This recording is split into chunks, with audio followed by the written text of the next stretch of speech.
Et donc, on va passer à notre séquence sur les outils partenariaux, puisqu'on essaye de joindre à ces présentations de réalisation quelques informations sur les outils qui existent au service des petites villes de demain et des villes Action Cœur de Ville. Et aujourd'hui, on va accueillir Action Logement, qui est le partenaire historique du programme Action Cœur de Ville et qui a développé un projet autour du travail et du télétravail des salariés, puisque Action Logement est le principal bailleur du logement pour les travailleurs, les salariés, et donc autour de cette question du télétravail a initié un nouveau programme, et c'est Lola Davidson qui va nous en parler, et puis s'il est arrivé, j'en suis pas sûre, le représentant du CNAM prendra la suite. Ah voilà, je ne l'avais pas vu arriver, Stéphane Mao pour nous parler du programme dont on a déjà un peu parlé dans cet après-midi, au cœur des territoires d'implantation des antennes du CNAM dans les villes moyennes. Lola, c'est à vous.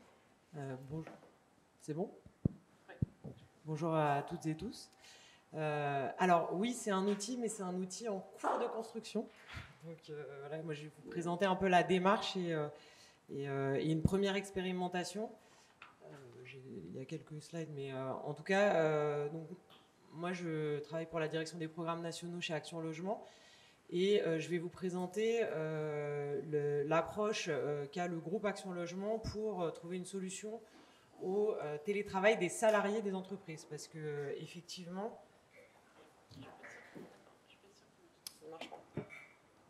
là c'est mieux. Ah oui. Ok. Donc effectivement, en fait, le point de départ, le groupe Action Logement, son ADN, c'est le lien entre l'emploi et le logement. Donc il y a trois piliers, c'est loger les salariés au plus proche de leur travail. C'est aussi produire des logements dans des zones de tension pour répondre aux besoins des entreprises et puis accompagner aussi des politiques publiques, notamment le programme Action Cœur de Ville et le renouvellement urbain. Juste petite parenthèse, aujourd'hui nous n'avons pas de financement spécifique sur le programme Petite Ville de demain.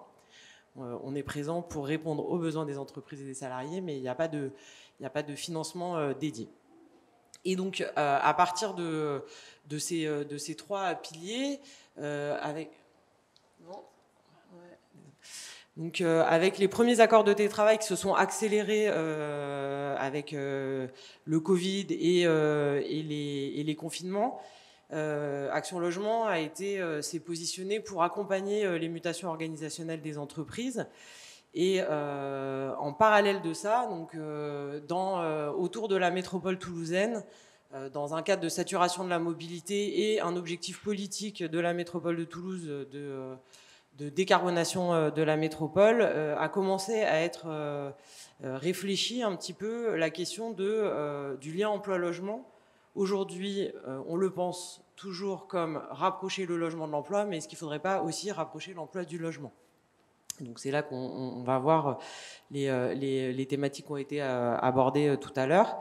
Et donc il y a trois acteurs qui se sont tout de suite associés. Action Logement, donc en lien vraiment avec les entreprises. Et c'est là où peut-être par rapport aux exemples qu'on a pu avoir tout à l'heure, c'est que les entreprises qui cotisent au 1% logement, qui historiquement sont plutôt des moyennes et grandes entreprises, plutôt que des TPE et des travailleurs indépendants. Donc c'est aussi les besoins de ces entreprises-là et la manière dont elles organisent le travail de leurs salariés.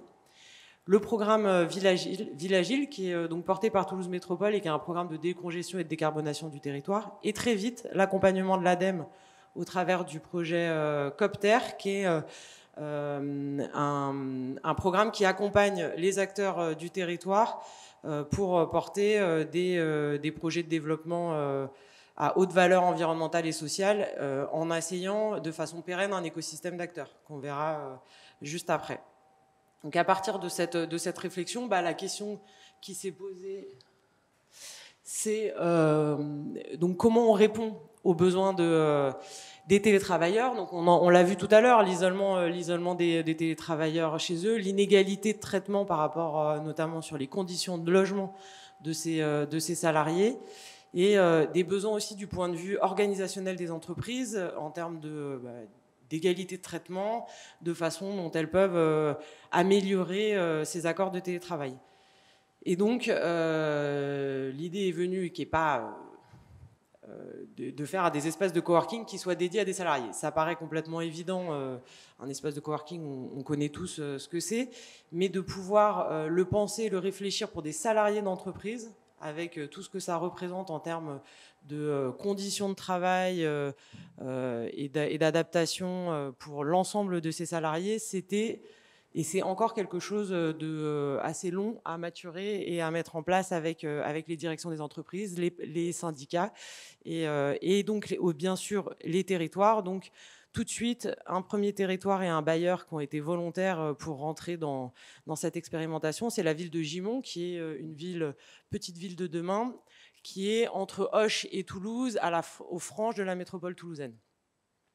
Et le bailleur social Toit de Gascogne, qui est très implanté sur ce territoire-là. Donc, Gimont, c'est là, avec une friche industrielle qui est une ancienne conserverie de foie gras de la comtesse du Barry, et donc un potentiel de réhabilitation pour faire un programme mixte qui a été porté, qui est en train d'être porté par le bailleur social Toit de Gascogne, avec un potentiel de 150 postes de télétravailleurs. Donc c'est un potentiel d'à peu près 500 télétravailleurs sur le territoire qui, en rotation, viennent travailler sur ce lieu-là. Ce n'est pas leur lieu de travail permanent. Ils vont aussi au bureau dans le siège des entreprises dans la métropole toulousaine. Mais l'idée, c'est qu'ils puissent, au lieu de télétravailler chez eux, télétravailler hors de chez eux, dans cet espace-là, qui est évidemment un programme mixte, avec ces espaces de télétravail, plus un espace de coworking et de tiers-lieux associatifs, pour pouvoir permettre des synergies, et un espace de restauration, et après un programme de logement. Ce premier projet qui s'incarne dans cette ancienne conserverie de foie gras, normalement l'ouverture est prévue début 2023. Et un des gros enjeux, mais en fait si je ne le fais pas du bon côté, voilà. Un des gros enjeux, c'est quand même, au-delà bien sûr de répondre aux besoins des entreprises, c'est aussi de pouvoir installer ce programme, donc là en l'occurrence dans une petite ville, et de pouvoir faire bénéficier de cette dynamique à l'ensemble du territoire, et d'être dans la construction d'un écosystème collaboratif territorialisé. Et là, c'est vraiment le programme Copter et son AMO qui aide avec les animateurs en fait un peu historiques du projet, que sont Action Logement, la ville de Gimont, le bailleur, et puis un premier exploitant qui a été identifié, qui travaille à la construction de cet écosystème. Et donc on a une partie de bénéficiaires qui sont les clients, donc les entreprises, les salariés, mais aussi toutes les personnes de passage qui peuvent venir utiliser cet espace-là de coworking, comme les freelances indépendants, etc. Mais tout l'ensemble des parties prenantes du territoire, et qui permet, là pour le coup, et c'est un peu le sujet aujourd'hui dans le cadre des programmes Action Cœur de Ville et Petite Ville de Demain, une revitalisation, une dynamisation du territoire. Donc avec les associations locales, des services locaux, des entreprises qui viennent servir ces espaces-là, et puis des services publics. Donc ça, c'est en cours de construction. Il y a des groupes de travail, etc., vu que l'espace n'est pas encore ouvert. Et donc, la démarche aujourd'hui, elle se fait un peu à 3 niveaux, un peu en permanence. C'est qu'il y a un travail avec les entreprises à Action Logement de cartographie des télétravailleurs, parce que c'est comme ça que ça nous permet de pouvoir identifier quelles sont les implantations stratégiques pour pouvoir et de permettre un maillage territorial. Donc encore une fois, là en Occitanie, on est vraiment sur une problématique aussi de décarbonation et de décongestion de la mobilité, mais aussi une réflexion sur l'effet de revitalisation économique et sociale des territoires. Et là, pour le coup, on rejoint aussi, encore une fois, les objectifs des programmes Action Cœur de Ville et Petite Ville de Demain.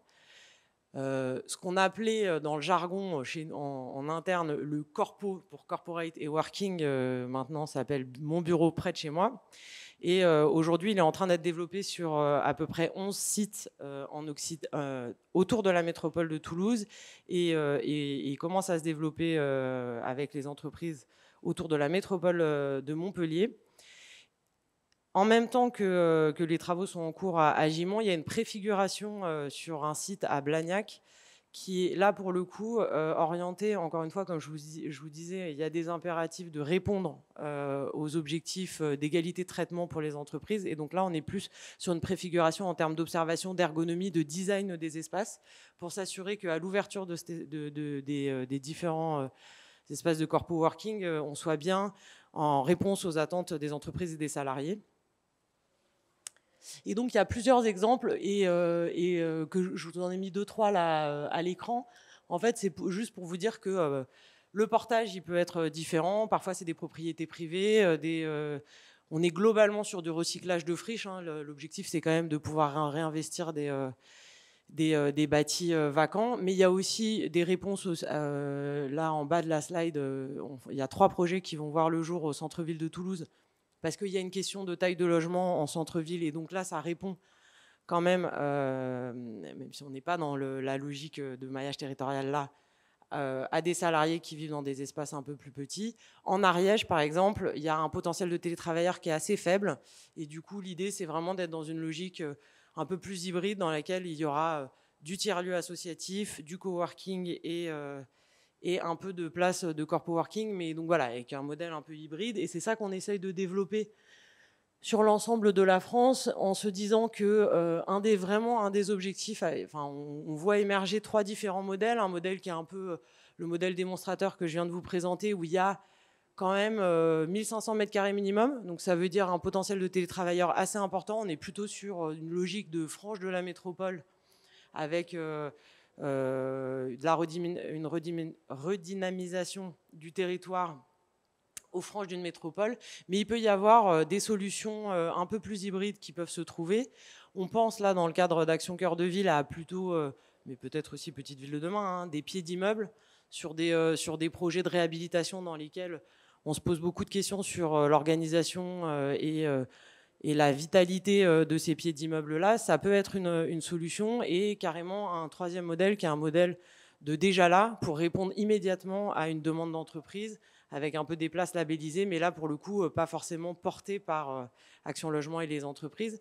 En tout cas, ce que ça montre, c'est que il y a des degrés, vraiment, encore une fois, je l'ai dit, mais des degrés de maturité, ça évolue, hein, parce qu'il y a eu des avancées très rapides sur le télétravail, puis on est un peu revenu en arrière. Enfin, les accords de télétravail, ça met un petit peu du temps.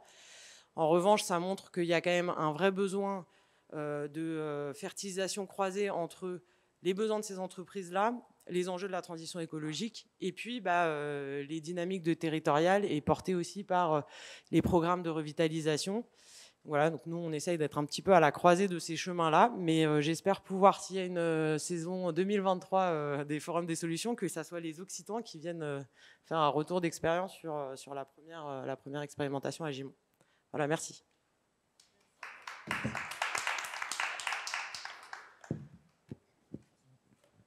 Merci beaucoup, Lola. Alors, simplement peut-être un contact si parmi les gens qui nous écoutent, certains auraient des velléités à rentrer dans un projet de corpo working.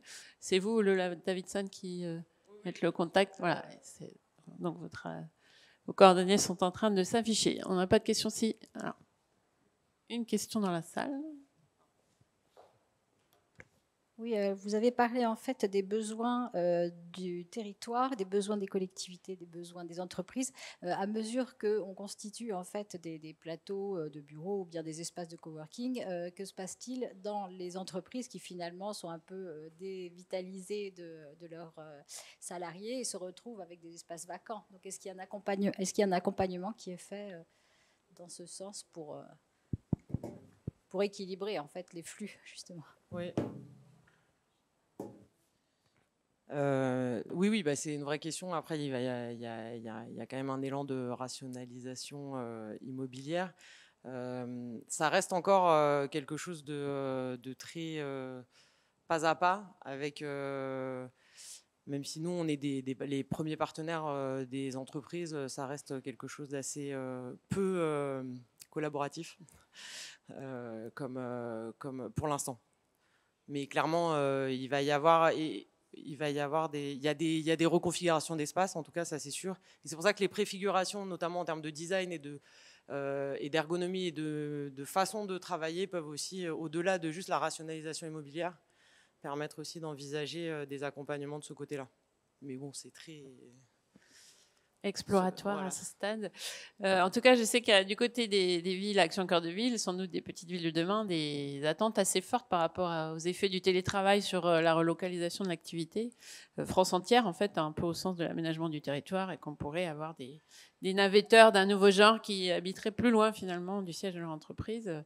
Il y a d'ailleurs une série de fabriques des territoires de l'Agence nationale de la cohésion des territoires qui s'est lancée sur ce sujet, pour voir sur quelques villes témoins comment ces effets peuvent être mesurés. Voilà. On voit aussi les effets rebonds en termes de croissance de mobilité, à l'inverse de la décarbonation des mobilités. Exactement. Ou des besoins de mobilité décarbonée nouveaux, du type TER ou offre de services, en tout cas de mobilité propre. Oui, une question? Attends, pour que tout le monde t'entende, il faut que tu... Par rapport au territoire de Toulouse, est-ce que vous avez approché du coup Airbus et quel est le niveau d'ouverture d'Airbus? Parce qu'on peut se dire que là, il y a un impact absolument impossible, absolument majeur sur le territoire si Airbus se met à accepter ces formes de télétravail pour ses salariés. Tout à fait. Alors, évidemment, ils sont dans la boucle des réflexions. Après, aujourd'hui, dans les premiers à se lancer dans l'expérimentation corp-working, donc télétravail hors de chez soi, Airbus ne sont pas dans les premiers parce qu'ils n'ont pas complètement terminé leurs accords de télétravail, si vous voulez tout savoir. Donc, voilà. Si, ils sont complètement dans la démarche, mais après, il faut le temps autant que tout le monde s'accorde pour ce genre de choses. Et c'est pour ça que je disais qu'il y a quand même une notion de temps et de maturité, notamment dans les négociations, hein, dans les accords collectifs. Et Airbus est encore en négociation. Pourvu que les pilotes ne pilotent pas depuis Gimont. Merci beaucoup, Lola Davidson.